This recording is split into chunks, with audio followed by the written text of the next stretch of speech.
Welcome to both Success and Integrity with Bessi Graham, a podcast dedicated to established business leaders like you, ready to bring more meaning into your life in a way that strengthens rather than threatens the financial stability of your business.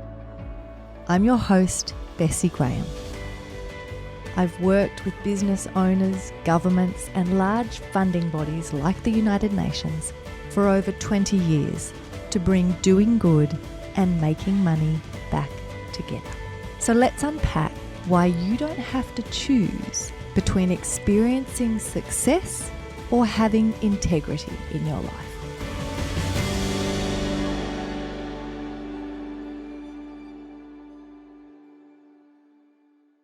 One of the things that you may not realize about me is that I have a long history of my thinking, research, and practice deeply revolving around leadership.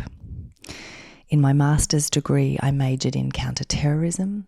I did postgraduate studies at Harvard in both leadership and governance, and I'm a graduate of the Australian Institute of Company Directors. When I was studying, one of my lecturers made a comment that always stayed with me. He said, if you want to lead in the 21st century, you need to have a stomach for disequilibrium. This idea is more relevant than ever as you embark on your journey of figuring out what doing good looks like in your business, and then work to ensure you design a business model that delivers the win-win and positions you with the competitive edge you've been missing. Finding stability or equilibrium is going to at times be impossible, and your job as a leader is going to be to acclimatize to that and learn to operate, make decisions, and paint a compelling vision of the future for your team, customers, and investors to follow. Reading a situation, knowing what to ignore, what to prioritize, and how to weigh up competing needs are skills that we all need in life, but are heightened massively for us as leaders. Because while a world where everything was predictable and clear-cut might sound incredibly appealing some days, it is not the world that any of us actually live in. Part of developing a stomach for disequilibrium is rooted in your willingness to do the personal work. Here's the thing. You can't lead others until you lead yourself. To be an effective leader, you're going to need to have the self-awareness, do the ongoing work of growing and evolving as a human yourself, have the discipline to drill to clarity, and the patience to communicate over and over and over again with consistency. When you combine these things with an intentional approach to leadership that seeks not only to tap into your strengths, but to open up space and create a platform for other people's strengths to shine, you can learn to navigate the rocky waters of leadership in the rapidly shifting business environments that we're operating in. Keeping in the theme of this key area of leadership and the requirement to cultivate that stomach for disequilibrium, I want to connect this into my approach to having a both and mindset. To sit with both and is to accept that two seemingly contradictory things can be equally true. As I was planning this podcast episode, I had mapped out a number of key aspects related to leadership lessons I've learnt and that I consistently put into practice in my own life. Then my best friend Jared threw in a wild card and suggested something that I know to be true and deeply believe, but that, if I'm honest, is something I struggle to consistently do.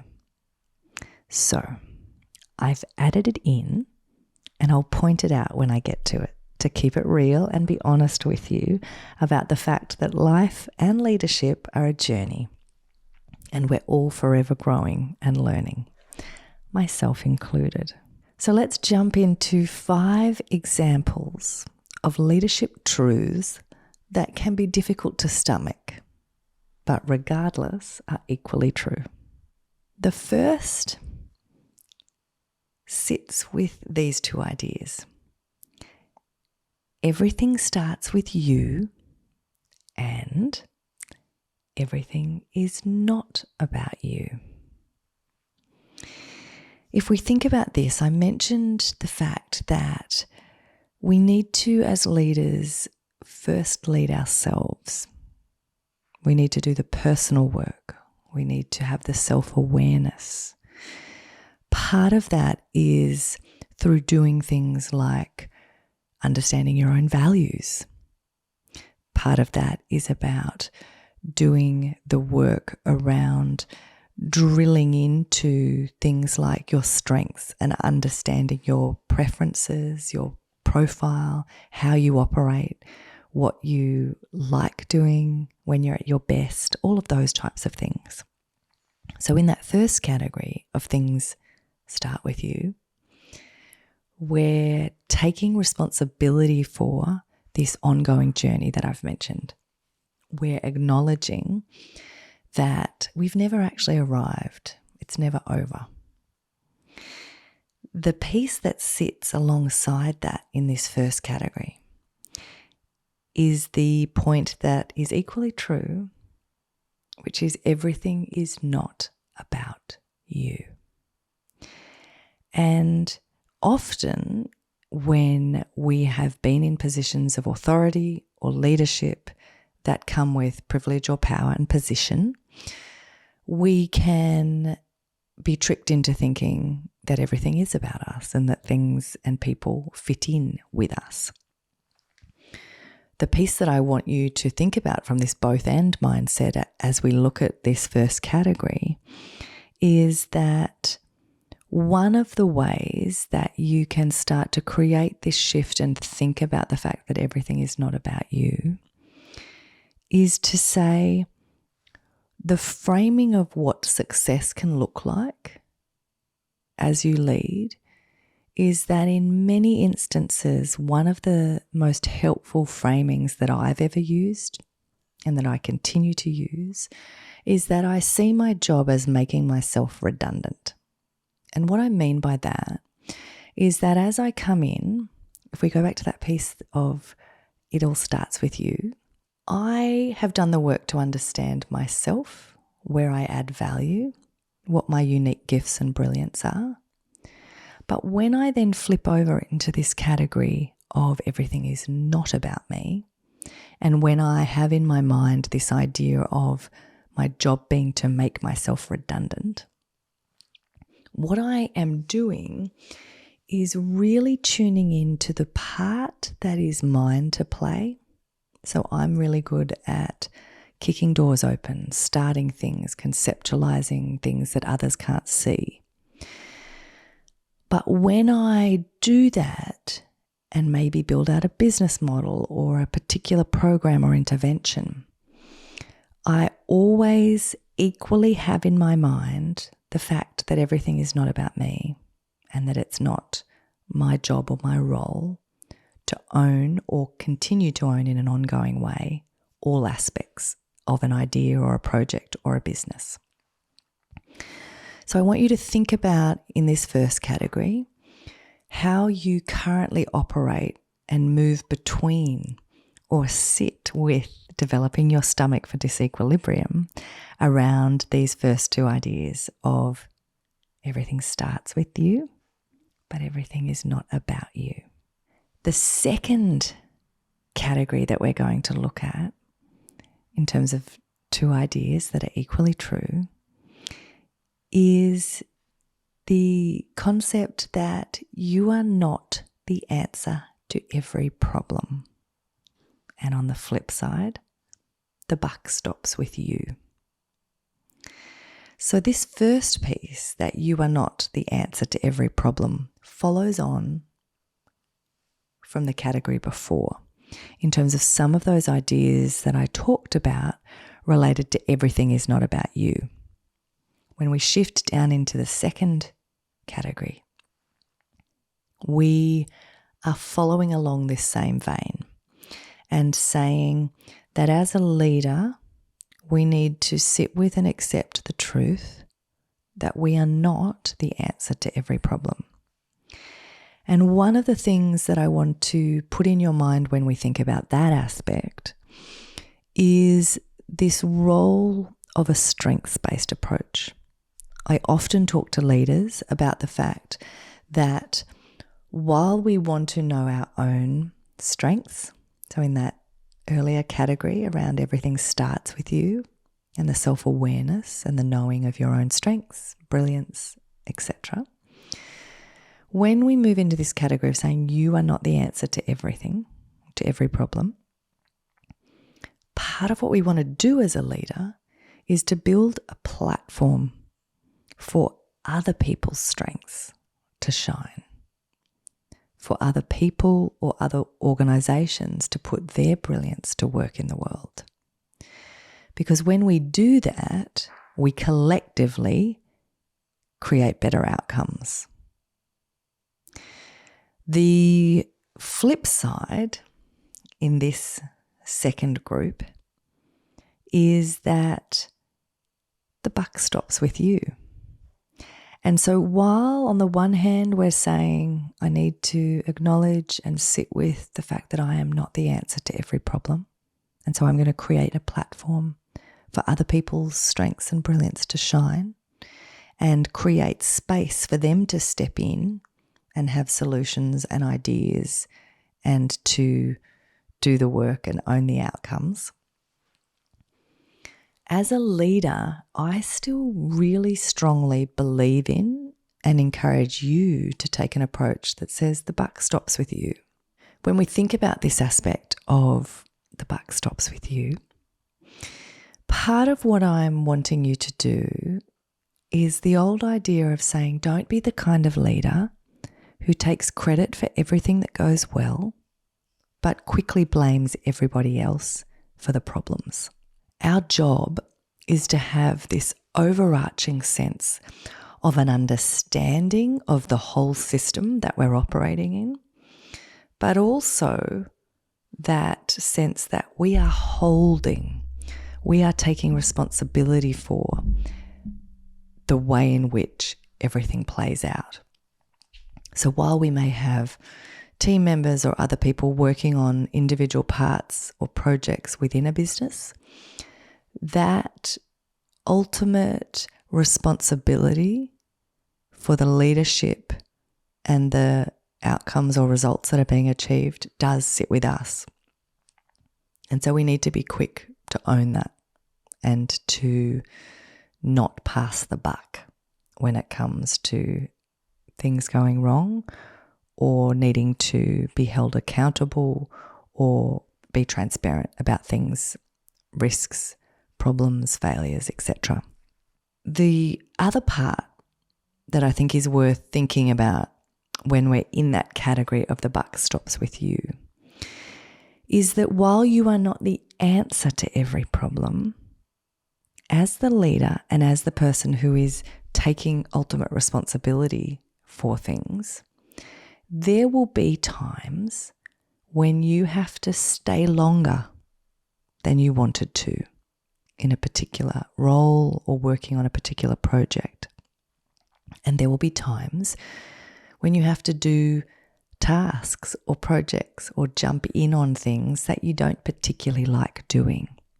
And again, this sits within that role of if you are taking responsibility for and being the leader of an organization, then you don't always have the ability to just do the fun things or the things that you like doing. There are times when you just have to roll your sleeves up and get in there and do it. I have personally had many instances where I have had to just do tasks or salvage a project or jump in and do things in ways that haven't actually been that fascinating or engaging for me. I have even had a situation where one of the organisations that I founded and was the CEO of for many years, I ended up staying in that role and really guiding that organisation for multiple years beyond where my interest sat. And I did that because I was committed to the vision. I believed in what we were doing, and I had worked so hard to build an organisation that others said we couldn't build. And I wanted to get it to the place where I had the next leader in place and ready to take over from me, and where I knew they were set up to succeed rather than me jumping ship early because I was bored, but leaving them with chaos and a really difficult job where I'd actually set them up to fail.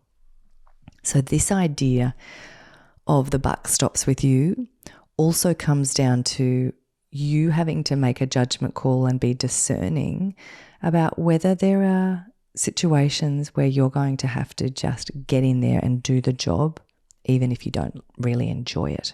Let's move into the third category. In this category, we're looking at the fact that as a leader, you have to have the courage to have difficult conversations. And on the flip side of that, you need to earn the right to deliver difficult feedback. So let's unpack these two a little bit. When I say that you need to have the courage to have difficult conversations, we have all either had leaders or managers that we were working with who did not have courage and who avoided difficult conversations and made our lives or our team's lives more difficult in the process. One of the pieces that is incredibly frustrating is that far too often leaders lack a functioning spine and they avoid these awkward situations, the difficult conversations.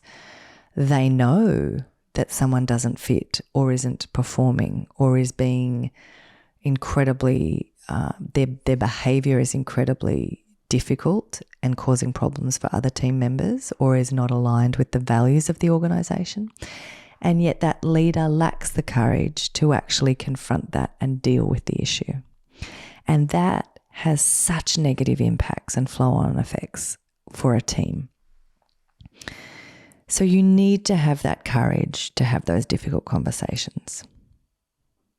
But equally true, on the other side, is that you actually need to earn the right to deliver that difficult feedback.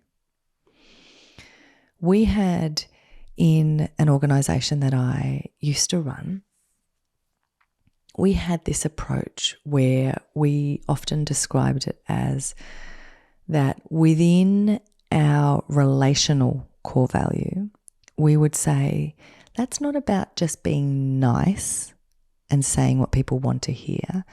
Part of what we saw as our role was the giving of that difficult feedback. So we would often use phrases like, we're willing to tell people their baby's ugly in terms of their business. So we might come in and say, there's no way this business model is going to work, which we framed as telling them their baby was ugly. We used phrases like that we were truth tellers. We would talk about aspects that sat within the category of we would get people to have aha moments, but we would do that by putting them in a headlock.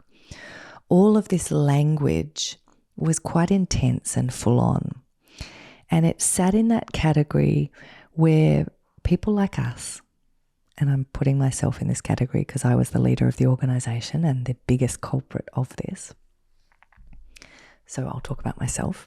So people like me would often say that it was about being brutally honest.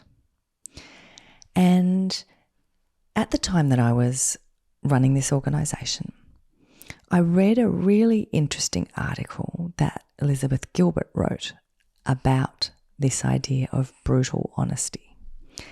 And it was incredibly helpful for me. And so I brought it in and shared it with my team, and we all talked about reframing some of these ideas about the way that we gave this difficult feedback.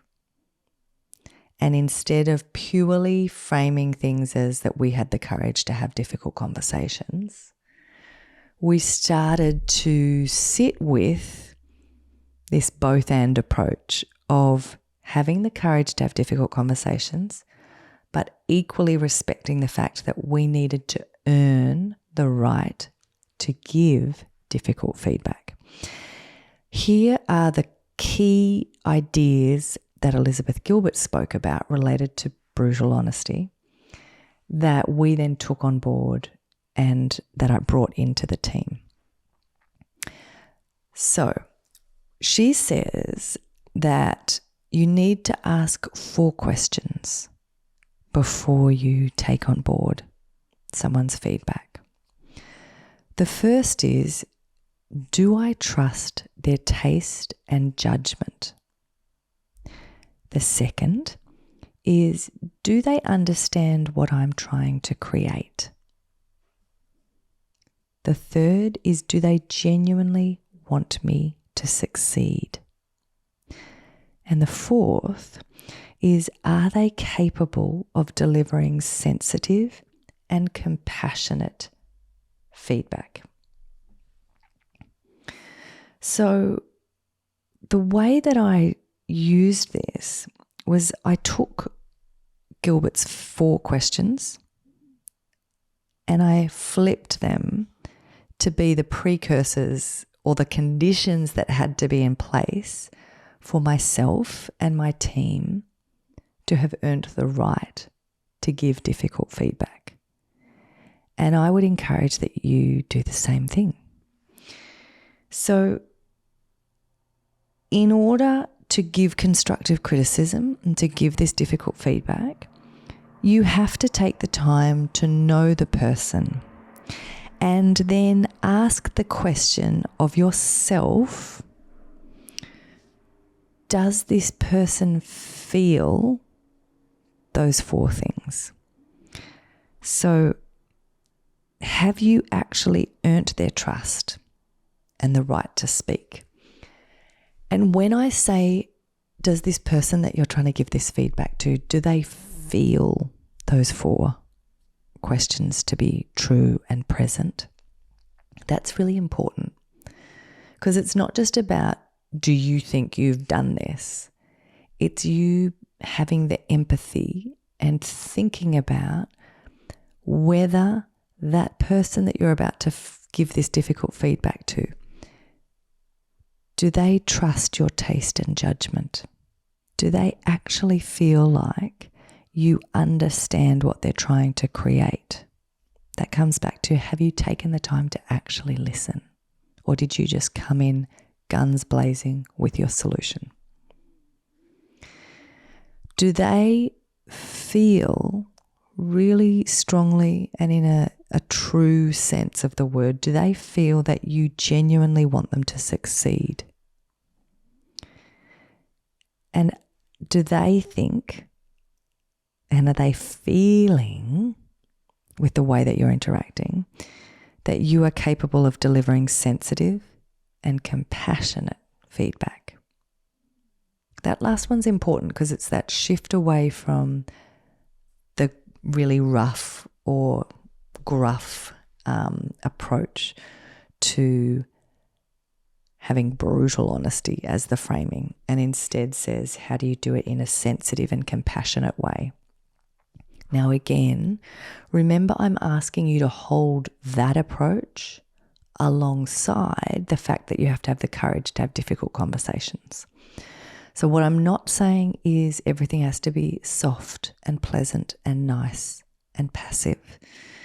You're often going to be in a position where you need to deliver hard truths, but using those 4 questions can be a really helpful way to first make sure you have earned the right to deliver that feedback, and also to help you think about the way that you're going to deliver that feedback. The fourth set of ideas that I want you to think about are these two. Your energy sets the tone and carries the organization. And on the flip side, you need to switch off to rest and restore. So let's sit with these two ideas, the both and aspect, the fact that they are both true and you don't just pick one. So if we think about this idea of your energy sets the tone and carries the organization, Oprah, who I'm a big fan of and have loved for decades, Oprah used to have a sign on her change room door that says, "Please take responsibility for the energy you bring into this space." And I used to have that in my study as well at home, because I do think that we need to take responsibility for the energy and the tone that we set. Everyone needs to take responsibility for their energy. But as a leader, it is even more important for us to really tune into the fact that we do play that role of setting the tone. And our energy sets that tone and then carries the organization. So again, there's a massive responsibility in that. If we just stay on that side of the equation, then we can get trapped in that sense of, oh my gosh, I'm carrying this. I can't take a break. I have to be present. I have to always be full of life and full of energy and motivation because everyone's looking at me and relying on me.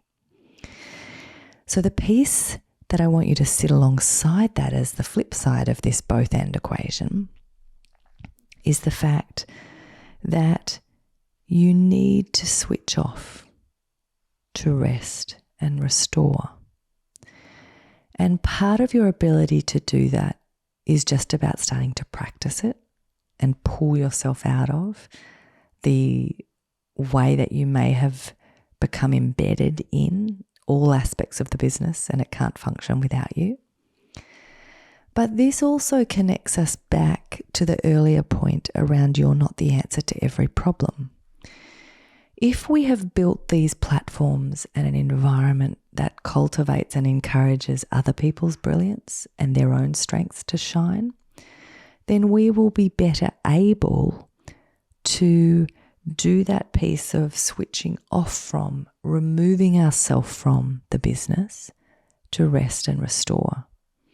Because the reality is, I see far too many leaders who own and are so wrapped up in this identity of themselves being an achiever or a type A or or whatever title they've given themselves.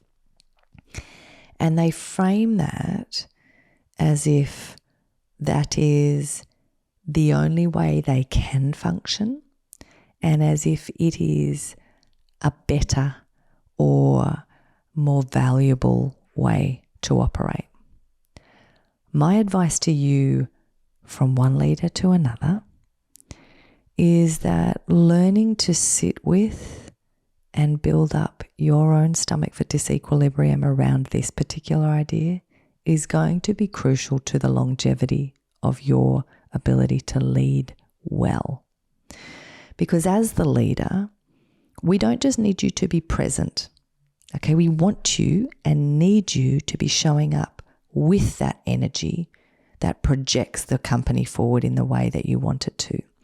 We want and need you to show up with a clear mind, to be able to communicate well, to be able to make good judgment calls and use your discernment. And so the ability to switch off from, to rest, recover, restore, all of those words are going to be really important. And if this is not something you naturally do, or that you have such a deeply rooted pattern that is the opposite of this, this might be the area of learning to have a stomach for disequilibrium that you need to play with. The last category that I want us to look at as we go into some of the examples of having a both and mindset as a leader and cultivating this stomach for disequilibrium and sitting with seemingly paradoxical ideas, but acknowledging they are equally true, is the idea that we need to, as a leader, have a clear vision for the future. And our clear vision is critical. And then on the flip side of that, we need to celebrate wins and not always focus on the future. This one is the one that Jared got me to add, and it's the one that I am not very good at. I'm trying, I'm working on it, I'm a work in progress, but it is something that I struggle with and that certainly does not come naturally to me. So the aspect around the vision piece, having a clear vision, has always been a strength of mine. I have an amazing imagination. If you saw my psych profile, my fantasy levels are off the charts. So when you combine that imagination, that fantasy, with my strategic ability and the intuition I have around seeing things in that blink way, having the ability to conceptualize and have a vision, they're my sweet spots. I do that really naturally. But I struggle with the other side of that equation, to stop and celebrate and acknowledge achievements and wins. So that piece is a work in progress for me, and something that I really struggle with. So there are parts of it that I can do. I live naturally in a space of gratitude, but the celebration piece, I'm kind of like, tick that box, achieved, move on, already focusing on the next thing. So that aspect, and if I think of how that maps back to my psych profile, I'm very low agreeable and very high conscientious. I have high expectations of myself and others, and am not so good at settling for less than my vision. And so this is a real area for me for growth, and something that I do struggle with, if I'm perfectly honest. So how comfortable are you with being uncomfortable? If you were to score yourself on a scale of 1 to 10, with 10 being exceptional, where would you currently sit when it comes to cultivating that stomach for disequilibrium? When you think of these 5 categories that I've given you with these 2 sides of an equation for areas that as a leader you might want to look at cultivating your both and mindset, do some of those come naturally to you? Are some of them areas that you struggle with, like I do? Maybe just sit with those. They could be a really good starting point for you to think about your own leadership and your own areas for growth. There's nothing easy about leadership, but it is incredibly important. And if you see it as a lifelong journey and stay curious and open, I believe you can make a real difference. So don't make excuses and wait for someday. Begin today to bring back into alignment your head, heart, and hands.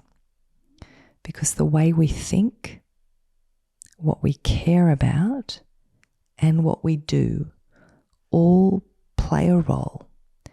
And when we live in a state of flow, where those things are aligned, we will be sustained for the marathon to not only survive, but to thrive and to make it to the finish line energized, not gasping for breath and collapsing in a heap.